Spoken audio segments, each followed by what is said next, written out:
Did that even mean anything when he said it? Like, I know I'm like getting it all wrong, but he said something like that. But everybody watches America, so when I say something about America, usually the rest of the world is watching that country. You're supposed to. It's kind of like world TV, that America is one of those power players or whatever. We make all the movies. We have Hollywood over here. That's the magic wand that casts a spell over the populace that tells you how you're supposed to think and live about your life. And the DISNEY movies are made for everybody globally, even in places with the largest box office in the world, because most people live there, right? Huge grand army China has, doesn't it? So anyway, where am I going with all this? I'm just trying to tell you, that's what it's like. This is where we live. Your movies are how they want you to think and be. And the proof of that is everybody hates their movies, because every movie right now, as the time I'm recording this, is the same thing. Men are bad. Women should imitate the worst behaviors of men. And it is I'm being very specific. I know it was a George Carlin bit in the 90s probably, but he said, being a woman and a feminist doesn't mean imitating the worst behaviors of men. Don't be that. Don't be a feminist. But being a woman doesn't mean, well, if I want to be a woman, I have to harden up. The world's getting tough. I'll be like what my caricature of a man is when he's at his worst. This is terrible. Nobody likes that. But that's what you're getting in your films. And Terminator Dark Fate was a big hemorrhoid for everybody that let everybody know, hey, here's every movie we've been giving you since Star Wars, The Force Awakens, and before. Here's every movie we've been giving you, except you liked it better when we gave it to you as James Cameron's Alien, James Cameron's Terminator, no, Ridley Scott's Alien. No, James Cameron's Aliens. That's the same guy. He's on the agenda checkpoints for Brave New World Order. They want to bring in their brand of utopianism. Think of James Cameron as like a way less talented H.G. Wells, except he's director and he's very good and everything. Yes, he is. But I mean, James Cameron's movies aren't much different than George Lucas's movies of Star Wars. They're dumbed down. They're made so, do you get it? Avatar is like Star Wars. It's like dumb.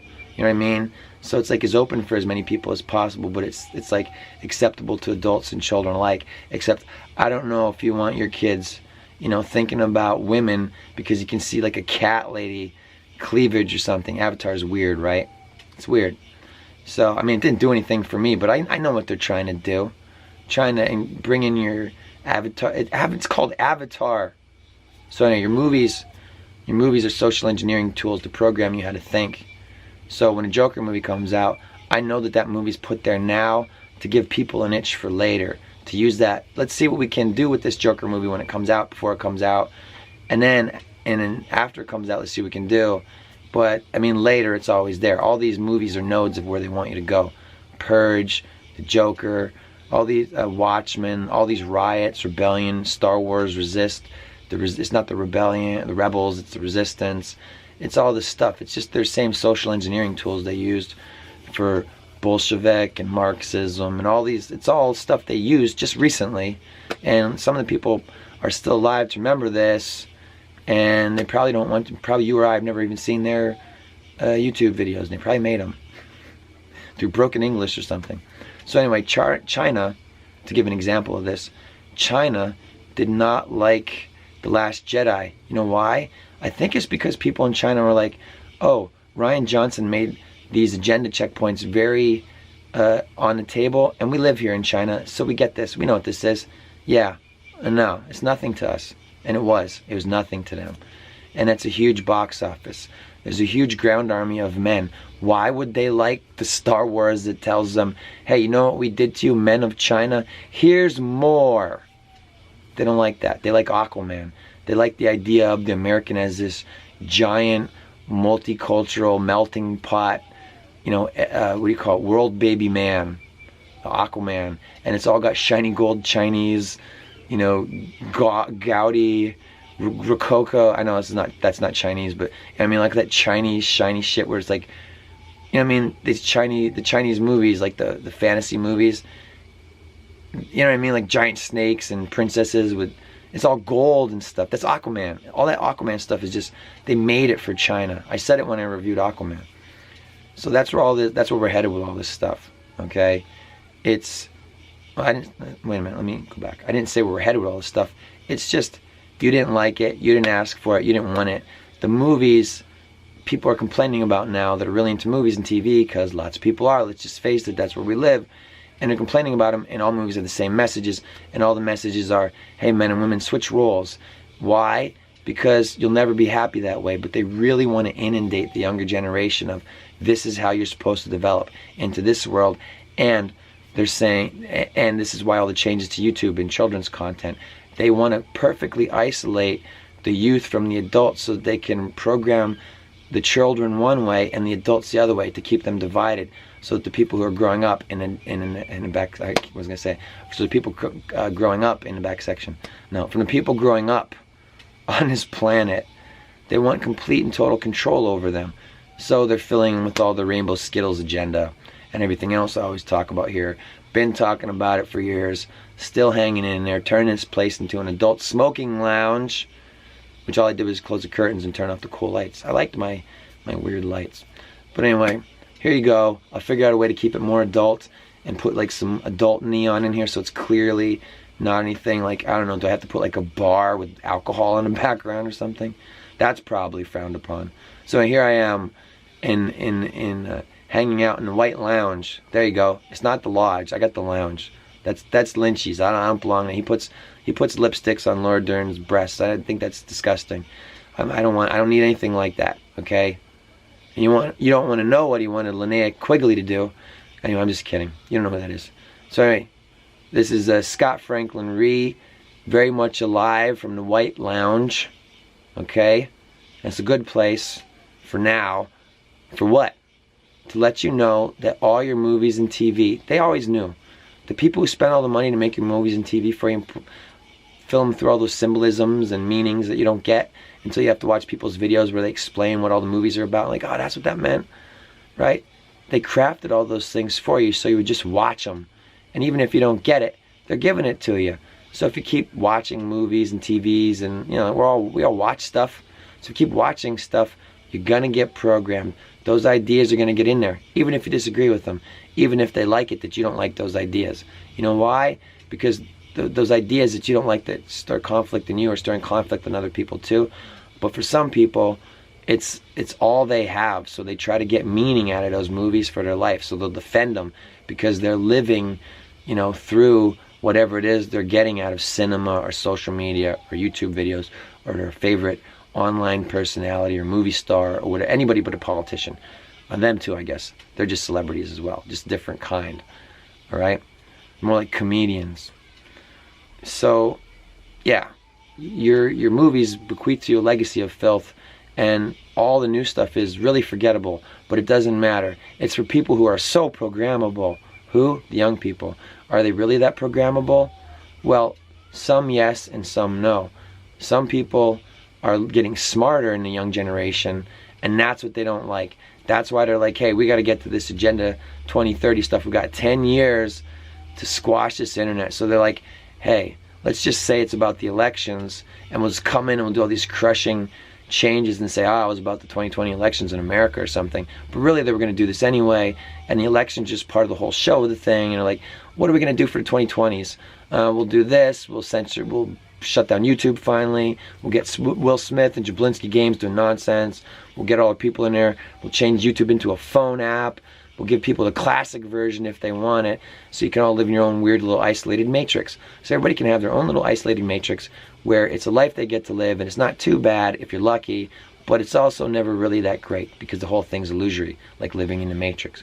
But you know what? Some people are like Joey Pants, and they want to stay in there, and they want to be put back in there, and they want the girls in red dresses and lobster dinners and steak, and they don't care if it's a matrix, they don't care if they're living in a tube, they just want to go back to their life pod. And that's why they gave you the Matrix movies. They wanted you to love being online. And what did they give you to keep going with the same theme recently? Ready Player One, where you live in your shipping container, Janelle's Life boxcar van shantytown, and all you want to do is be online. Why? Because the way that you behave online can determine whether or not you have a boxcar to live in, like happened to the star, the avatar for Ready Player One. That guy that didn't live with his, that kid didn't live with his parents. He lived with his aunt and her boyfriend, and they lost their place. Why?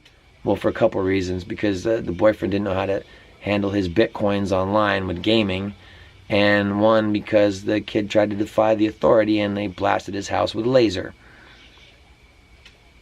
Ready Player One, you know, by Spielberg. When I interviewed him, I know I'm going to say this again. I used to say this all the time in the old podcast. When I interviewed Spielberg about Ready Player One, they said, hey, you don't have to do anything. Why did you want to direct this? And the real answer is because it was like mostly animation, so it was easy for him to direct. But the other answer, the one that he gave publicly to anyone who wants to see it, was I could see a world of the near future that's a lot like Ready Player One. And everybody that had a brain in their head said, you mean when I live in boxcar shanty towns and everybody just wants to stay online all the time and it's terrible? Yeah, like that. Hey, go to the Dollar Tree. This is my movie recommendation. I bought a backup copy at the Dollar Tree, Honorable #1 Chinese Dollar Tree. I bought a copy of The Congress for $1. Robin Wright stars in The Congress. Remember Robin Wright? She's Jenny from Forrest Gump. She's the original Princess Bride. All right? And she's in a movie called The Congress about augmented reality. It's a more feasible version of The Matrix. Augmented reality, where everything sucks, people live like shit, but you're just kind of like on some kind of drug high that also has like an online 5G connection that has you're chipped and everything. Robin writes to Congress, hey, are you an Anna cartoon person? This is rated R for adults, Anna cartoon. There's lots of it in this movie, and it's well done. It's unusual style, but I don't know why they spent any money at all to make this movie so well made. Robin Writes to Congress. I've been recommending it since I think it was Jay's Analysis said, watch this movie, and then I watched it because I got it after Black Friday, and it was like $3 or it's $2.96 or something, and I was like, whoa, I have to talk about this all the time. It's a great movie to keep constantly referencing, just like Ready Player One. It's terrible. Movies are predictive programming for the future. Go look at Fight Club and how men feel now about things. When Fight Club came out, guys were kind of like, yeah, this is cool, it's kind of weird. Now look at Fight Club. Guys have like settled into it. Now you got a movie like Fight Club that was a big deal kinda and had Brad Pitt and Edward Norton and all that stuff. Great. What about a movie that made $1 billion like The Joker, that they wanted to complain about and make it seem like a dark horse in the running movie for what? Dark horse in the running man? It's a movie about where if things don't work out for you, have a violent tantrum so that people will hear you. That's the only point of The Joker. It's a little like for dummies story. That's why some people thought, they're like, this movie's like Taxi Driver, but it's kind of dumb. That's why it's kind of dumb. It's a social engineering program for dumb people to say, hey, you got your meds, you can't take your meds. What do you do about that? Maybe you should do what they did in the Joker movie and have a riot, because that's what they're going to start doing to people. They're going to start making it harder for you to get your stuff that you're dependent on. Let everybody have the Soma and your medications and your big pharma and all that great stuff, and then make it harder to get, make it impossible to get. And then what's people's alternative? We can watch The Joker. Why don't you go out and make a purge? Why don't you, you know what I mean? The Joker is somebody who nobody will notice him and things don't work out. So he does something extreme, and it gives him power over other men, because he becomes a murderer. Okay, and he murders men. And then he's crazy. So then he murders another guy, and then the cops are after him. This is Clockwork Orange. This is Alex in Clockwork Orange. When did they make Clockwork Orange? Is it like 1967 or something?